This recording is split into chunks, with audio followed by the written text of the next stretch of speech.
राधे राधे। आप सभी का हमारे चैनल में बहुत बहुत स्वागत है। आज के वीडियो में आप सभी के साथ शेयर करने वाली हूँ नवरात्रि सरल पूजा विधि। हमेशा कोशिश करती हूँ कि बिल्कुल सरल तरीके से आपको पूजा करना सिखा सकूँ। तो नवरात्रि में आप जिस जगह पूजा करने वाले हो उस जगह को सबसे पहले गंगा जल से आपको शुद्ध करना है। गाय का गोबर मिल जाए तो नीचे आप थोड़ा सा गाय का गोबर फेर लें। गाय का गोबर ना हो तो हल्दी से भी जो है ना उस जगह को आप लीप सकते हैं। उसके बाद आपको एक पटा लेना है, चौकी लेना है। आपके पास घर में जो भी उपलब्ध है आप बस उसे ले लीजिए। उसके ऊपर आपको लाल कलर का इस तरह से कपड़ा बिछाना है। इसके बाद आपको थोड़े थोड़े से चावल लेने हैं। अगर देखिए ये चौकी बहुत बड़ी है तो आप चावलों से अष्टदल कमल भी बना सकते हैं, स्वास्तिक भी बना सकते हैं। अगर मेरी तरह इस तरह से छोटा सा पटा है तो थोड़े थोड़े चावलों का जो है ना इस तरह से पुंज रख लें। जिस तरह से जगह हो उस हिसाब से जो है ना आपको पूजा करनी चाहिए। इसके बाद लेना है हमें माता रानी की जो है ना तस्वीर लेना है। अगर आपके पास इस तरह की तस्वीर है तो तस्वीर को विराजमान कर लीजिए। अगर आपके घर पर माता रानी की अगर प्रतिमा है, मूर्ति है उनकी, तो उनको भी जो है ना इस जगह आप विराजमान कर सकते हैं। गौरी गणेश को जो है ना यहाँ पर हमने स्थान दे दिया है। तो अगर आपके यहाँ पर गौरी गणेश नहीं है तो इस तरह सिपाड़ी के रूप में भी जो है ना गौरी गणेश का आप पूजन कर सकते हैं। इसके बाद जो है ना आपको स्थापना करनी है कलश की। तो कलश के लिए मैंने एक मुट्ठी चावल लिए हैं और चावलों को जो है ना ज़मीन पर ही इस तरह से जो है ना पुंज बना के रख दिया है, क्योंकि चौपटा जो है ना हमारा बहुत ज़्यादा छोटा है। माता रानी के जस्ट सामने ज़मीन पर ही जो है ना हम कलश स्थापना करेंगे। अगर आपकी चौकी बहुत बड़ी है तो आप चौकी पर भी जो है ना माता रानी के कलश की स्थापना आप कर सकते हैं। तो जैसे आपके पास जगह हो उस हिसाब से जो है ना मैं आपको पूजन करना बता रही हूँ। काफ़ी सारे लोगों के पास चौकी नहीं होती, केवल पटा ही होता है, तो वो लोग जो है ना इस तरह से पूजा कर सकते हैं। और हाँ, एक बात का ध्यान रखें कि माता रानी की चौकी जो है ना 9 दिनों तक हटाई नहीं जाती। तो ऐसे स्थान पर आपको पूजा करनी है जहाँ पर जाना आपका निकलना करना ना हो, नहीं तो बड़ी दिक्कत हो जाएगी। इसके बाद आपको लेना है कलश। तो आप यहाँ पर मिट्टी का कलश ले सकते हैं, पीतल का कलश ले सकते हैं, तांबे का भी आप यहाँ पर कलश ले सकते हैं। हो सके तो स्टील का प्रयोग आप ना करें। सबसे पहले हमने इसमें गंगा जल डाला है। उसके बाद जल से इसको पूरा कंठ तक आपको भरना है। सिपाड़ी लेनी है, हल्दी की एक गांठ लेनी है, 1 रुपये का कॉइन जो होता है वो लेना है और एक फूल लेना है। थोड़ी सी दूबा मिल जाए तो दूबा ले लीजिए। थोड़े से आपको चावल लेनी है, थोड़ी सी आपको रोली लेनी है, बस इतना ही बहुत है। इसके बाद लेना है आपको आम के या अशोक के पत्ते, जो भी देखिए आपको उपलब्ध हो जाए। तो अशोक के पत्ते, आम के पत्तों को जो है ना आप अच्छे से धो लें और धोने के बाद जो है ना इस तरह कलश पर उस पर जो है ना इस तरह से आपको लगाना है। धो ज़रूर लेना, इस बात का ज़रूर ध्यान रखना। फिर इसके बाद जो है ना इसके ऊपर आपको प्लेट रखनी है। जैसा आपने कलश लिया है उसी हिसाब की आपको प्लेट रखनी है। मतलब जैसे कि आपने मिट्टी का कलश लिया है तो मिट्टी की ही इसके ऊपर प्लेट रखी जाएगी। जैसे पीतल का कलश लिया है तो पीतल की ही आपको प्लेट रखनी है। तो 2 धातुओं का आपको प्रयोग नहीं करना है, केवल एक ही धातु का प्रयोग करना है। इस बात का थोड़ा सा ध्यान रखिए। तो मैंने यहाँ पर पीतल का कलश लिया है तो पीतल की ही यहाँ पर जो है ना कटोरी रखी है। कटोरी को जो है ना हम आपको चावलों से भर देना है। मैं तो सगुन के थोड़े से आपको डालकर दिखा रही हूँ, आप उसको पूरा भरना है, इस बात का ध्यान रखना। इसके बाद आपको इसके ऊपर रखना है नारियल। तो पानी वाला आप नारियल ले लें। नारियल के ऊपर इस तरह से जो है ना वस्त्र रूपी कलावा लपेट ले। आप चाहे तो इसके ऊपर माता रानी की जो चुन्नी आती है वो भी आप लपेट सकते हैं और इस तरह से मुख करके जो है ना आपको नारियल को रखना है। तो देखिए ये हो गई कलश स्थापना, है ना बड़ा सरल। तो ध्यान से आप करोगे ना तो फटाफट कर लोगे, आपको बिल्कुल भी दिक्कत नहीं होने वाली अगर आप पहली बार नवरात्रि की पूजा करने वाले हैं। इसके बाद आपको बनाना है स्वास्तिक कलश के ऊपर, जो कि बनाना बहुत ज़रूरी है। आप यहाँ पर हल्दी से भी बना सकते हैं, आप चाहें तो रोली से भी बना सकती हैं। तो देखिए जैसी आपकी सुविधा हो ना उस हिसाब से आप बना लेना। तो देखिए मैंने छोटा सा जो है ना स्वास्तिक बनाया है। बड़ा छोटा आप कुछ भी बना सकते हैं, ऐसा कुछ नहीं है कि मैंने छोटा बनाया है तो आपको भी छोटा बनाना है। जैसे आपकी सुविधा हो जाए ना उस हिसाब से बनाओ। कलश स्थापना के बाद अखंड दीपक जो की स्थापना की जाती है उसे प्रज्वलित किया जाता है। अगर आप अखंड दीपक जलाना नहीं चाह रहे हैं तो जब तक आप पूजा कर रहे हैं तब तक आप पूजा में दीपक जरूर प्रज्वलित करें। और अगर घी की अखंड दीपक जला रहे हैं तो माता रानी के दाहिनी ओर रखना है। अगर तेल का अखंड दीपक जला रहे हैं तो माता रानी के बाईं ओर रखना है। इस बात का आप थोड़ा सा ध्यान रखें। सबसे पहले दीपक का पूजन किया जाता है, तो इस बात का विशेष ध्यान रखें। हर पूजा में सबसे पहले दीपक का ही पूजन करना है। एक फूल में रोली चावल लगाकर इस तरह से दीपक से हाथ जोड़कर प्रार्थना करनी है कि जो पूजा हम कर रहे हैं वो पूजा जो है ना हमारी निर्विघ्न संपन्न हो। अपने सीधे हाथ में आपको एक फूल लेना है, थोड़े से आपको चावल लेने हैं और यहाँ पर माता रानी की और सभी देवी देवताओं का आपको मन में ध्यान करना है कि जो पूजा हम करने वाले हैं वो पूजा जो है ना हमारी निर्विघ्न संपन्न हो जाए और माता रानी की कृपा जो है ना हमारे परिवार के ऊपर हमेशा बरसती रहे। तो फूल चढ़ाने के बाद मैंने एक प्लेट ले ली है स्नान कराने के लिए। तो सबसे पहले जो है ना पहले दिन जो है ना गौरी गणेश को आप ज़रूर स्नान कराएं जल से और पंचामृत से। अगर माता रानी की अगर आपके पास मूर्ति है तो उनको भी आप अवश्य रूप से स्नान कराएं, क्योंकि पूजा में स्नान कराना बहुत ज़रूरी होता है। रोज़ नहीं करा पा रहे हैं तो पहले दिन और लास्ट वाले दिन जो है ना आपको स्नान ज़रूर कराना है।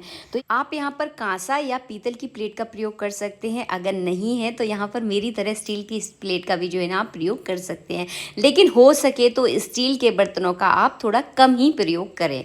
अगर नहीं है तो फिर क्या कर सकते हैं।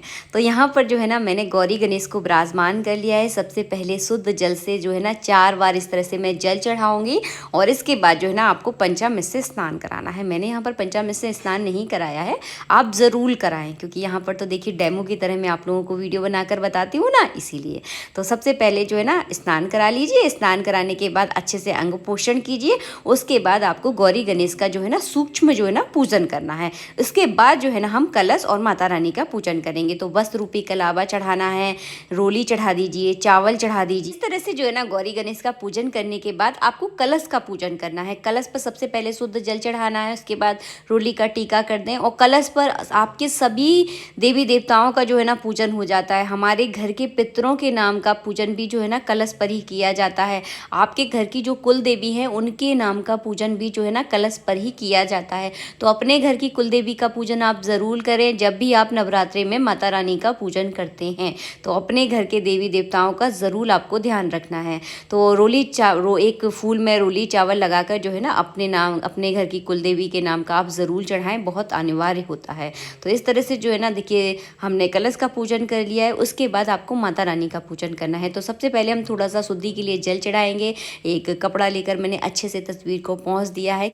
इसके बाद कलावा रूपी वस्त्र अर्पित करेंगे। अगर आप माता रानी के लिए चुन्नी लेकर आए हैं तो उन्हें चुन्नी भी आज पहले दिन ही जो है ना ओढ़ा दें। अगर नहीं ला पाए हैं तो कलावा रूपी वस्त्र भी जो है ना उन्हें अर्पित कर सकते हैं। उसके बाद रोली से जो है ना इस तरह से टीका कर दें। माता रानी के इस तस्वीर में 9 रूप है, तो 9 रूपों का जो है ना इसी तरह से जो है ना सभी पर जो है ना आप रोली और चावल जो है ना ज़रूर चढ़ाएं। माता रानी के 9 रूपों का आपको पूजन ज़रूर करना है। उसके बाद जो है ना इस तरह हमने थोड़े से अक्षत जो है ना उन पर चढ़ा दिए। आप माता को जो है ना फूल माला या फूल जो है ना ज़रूर अर्पित करें। गुड़हल के फूल जो है ना विशेष प्रिय है माता रानी को, तो अगर मिल जाए तो गुड़हल के फूल जो है ना माता रानी को आप ज़रूर अर्पित करें। बहुत जल्दी जो है ना माता रानी प्रसन्न हो जाती है। और माँ तो वैसे भी बच्चों से प्रसन्न ही रहती हैं, माँ कभी जो है ना नाराज़ नहीं होती बच्चों से। इसके बाद जो है ना आपको फल अर्पित करनी है। कटी हुई मिश्री और किशमिश का भोग लगाया जाता है। कटी हुई मिश्री इस वक्त मेरे पास उपलब्ध नहीं थी, तो जो मिश्री थी उसी का मैंने यहाँ पर भोग लगा दिया है। आप कोशिश करें कि कटी हुई मिश्री का ही जो है ना नवरात्रि में विशेष रूप से भोग लगाया जाता है। और किशमिश तो ये बहुत ज़्यादा ज़रूरी होता है।